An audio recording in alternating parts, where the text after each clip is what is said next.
graders, and welcome to your language arts lesson for today. For today, you will need your copy of Gilgamesh. You'll need that completed story arc that you worked on for homework yesterday, your white binder, and then that paper and pencil. So if you need to pause and go get anything, go ahead and do so now, and then come on back. Couple great answers, by the way, about that necklace. Remember I asked you yesterday about that necklace, if anyone could figure out why I always wore that necklace on that day.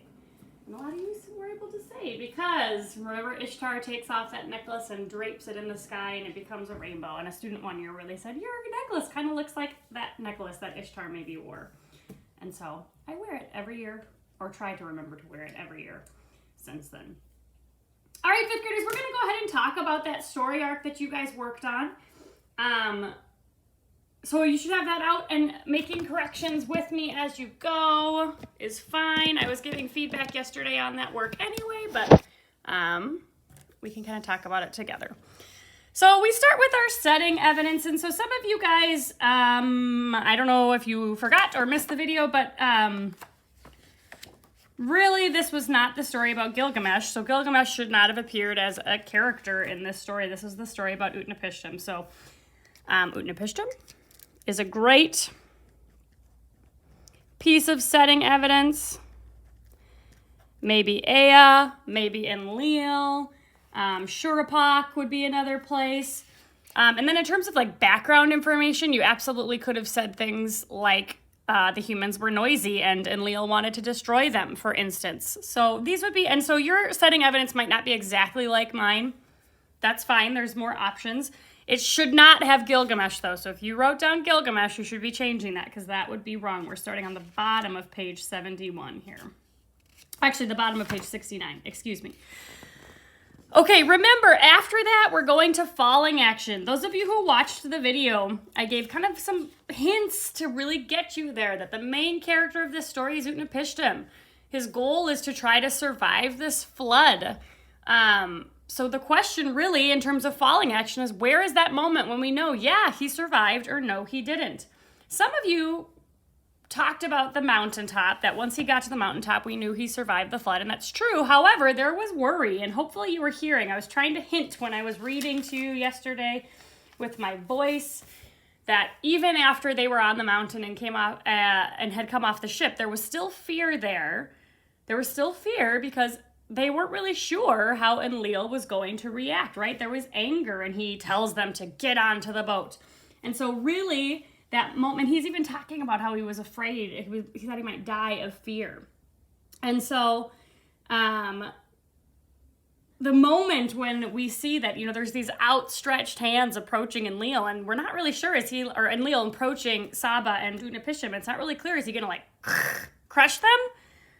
Or is he going to do what he ultimately did, which was to bless them? So our falling action is going to be, maybe you said he took both Saba and I by the hand and stood between us. That would be a great piece of evidence.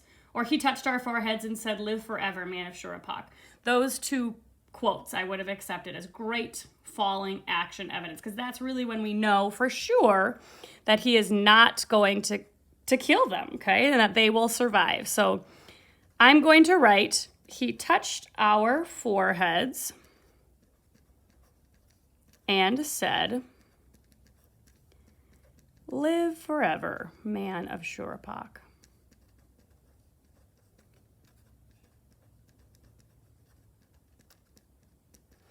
Or maybe you said, he took both Saba and I by the hand and stood between us, okay? So then climax should be right before that. So I would have accepted, up came Enlil, closer and closer, reaching out his hands. Again, we don't know what Enlil's going to do next. So that would be a great climax. I also would have accepted just when I thought I would die of fear. Both of those would be great climax evidence. So that really, there's not a lot of flexibility for our falling action or climax. So making sure we're fixing that as we go. And hopefully if you were working with the video, you could hear me really trying to cue you to these parts of the story. Closer and closer, reaching out his hands. So then resolution has to come after this falling action. So there's not really many options. I would choose the last sentence in this paragraph, and live forever as we gods do.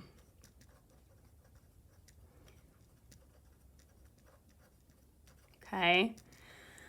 Maybe you said make your home on Paradise Shore beyond the River of Death. That also is an option. So in terms of rising action, fifth graders, again, most of the story, you're probably going to pick anything, any two things that might be different than what I'm going to pick. So let's see. Thin them out, hissed Enlil. Is a great one. Actually, my quotes are wrong here. Silence their caterwauling would be another one. Aya wanted to warn me would be another one. I mean, really, fifth graders, any part of the story that comes before our climax would be fine. So there's really probably, dozens and dozens of things you might have picked for rising action. So you don't need to change that as long as it comes after the setting and before this climax. Okay? So we're still going to continue working on this skill as we move forward. These can go into your white binder, okay, if you have holes in them. If not, that's fine. I mean, it won't be a big deal if you don't save them after you have corrected them and gotten credit for them. So as we move into today's work, fifth graders, we're going to be exploring symbols. There's a couple of symbols that kind of show up in this chapter. And again, these symbols are kind of representing something else, helping us to think about something else. So we'll take a look at our questions together today, and then we'll get into our reading. So for today, the bread of sorrow. Question 1 asks, what did Utnapishtim challenge Gilgamesh to do? 2, why did Utnapishtim give Gilgamesh this challenge? So you'd say Utnapishtim gave Gilgamesh this challenge because. 3, what did Utnapishtim say the loaves of bread are like? This is related to our objective. We see a symbol here. According to Utnapishtim, why is the rainbow beautiful? Okay, and then down here, I'm asking you to think about this. Based on Utnapishtim's thoughts about the rainbow, what might the author want readers to think about human life? And so maybe this rainbow is symbolic as well as a symbol. So this one's a long one that you're restating. Based on these thoughts about the rainbow, the author might want readers to think blank about human life, or to think that human life is blank. 5, why was Utnapishtim upset with Gilgamesh at the end of the chapter? And 6, which of the following sentences correctly uses the word gratitude? So fifth graders, we're going to get into our reading today. Go ahead and get your book open to the correct page, which is 77, and then we'll get into it. Chapter 9, The Bread of Sorrow. Your eyelids are heavy, King of Uruk. How long since you slept? Gilgamesh gave a start. A day? 2 days, perhaps. If only the gods would test me like that. Kind of also has me thinking a little bit about hubris, right? He says, I could stay awake, right? That's all you had to do is stay awake. I could do that, okay? Utnapishtim exchanged a smile with his wife. No need. I will set you a test. I don't pride myself on what I did. I had no choice, and the gods helped me. But could you stay awake 7 days and 7 nights if lives depended on it? Of course, said Gilgamesh, jumping to his feet. Again, we see this sort of excessive pride, excessive arrogance. So Gilgamesh stood on Paradise Shore, eyes wide, despite their red rims. What was so hard about defeating sleep, after all?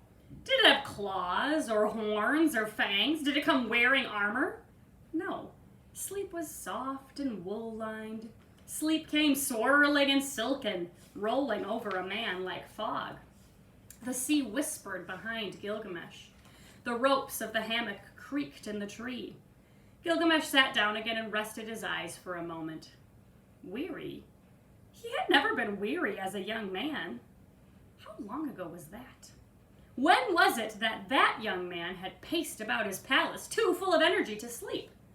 Not so very long, surely. Was old age already battening on him like a vampire bat, draining him of energy?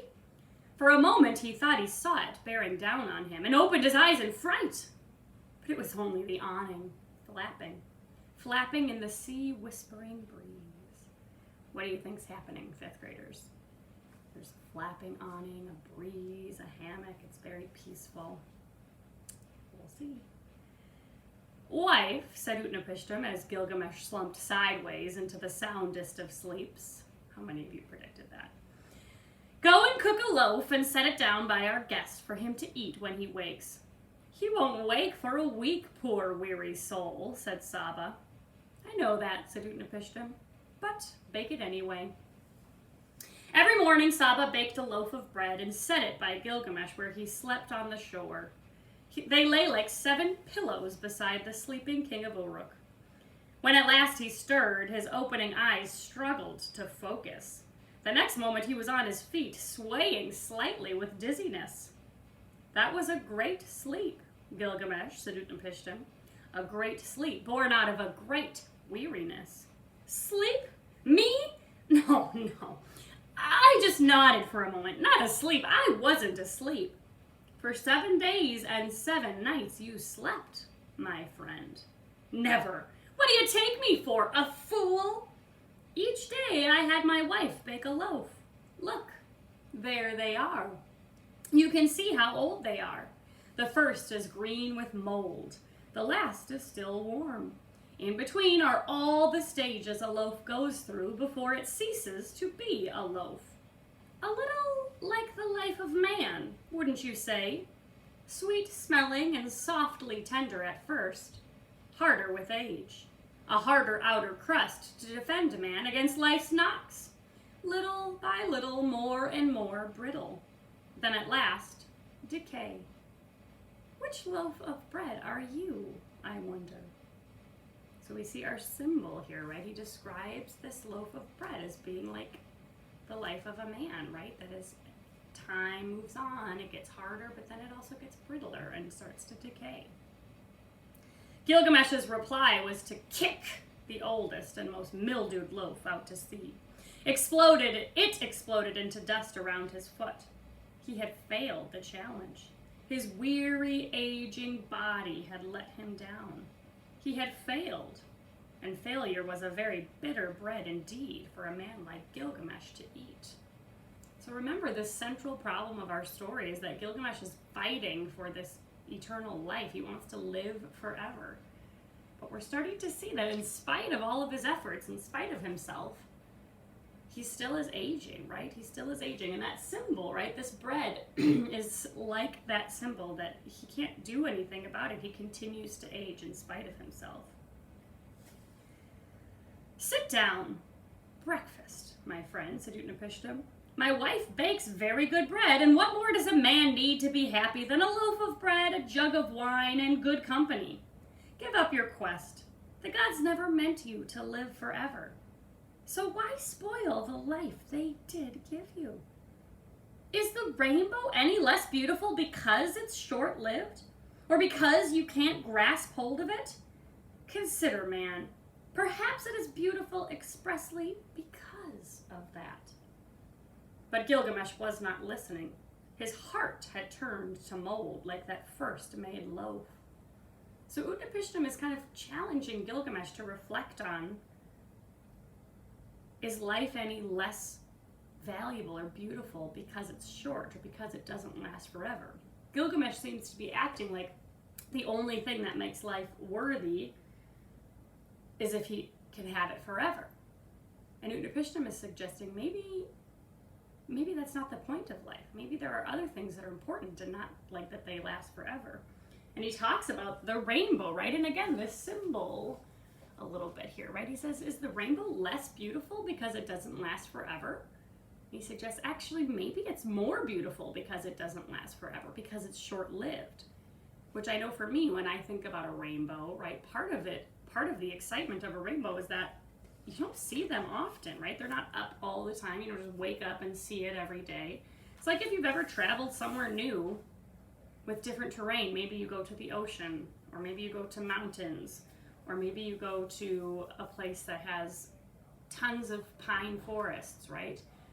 There's this kind of moment of like, wow, or a building you've never seen before, okay? Because it's something you're not familiar with, right? It's that much more beautiful. And so Utnapishtim is suggesting to Gilgamesh that maybe there's this connection between the beauty of the rainbow and the beauty or the value or the worthiness of life.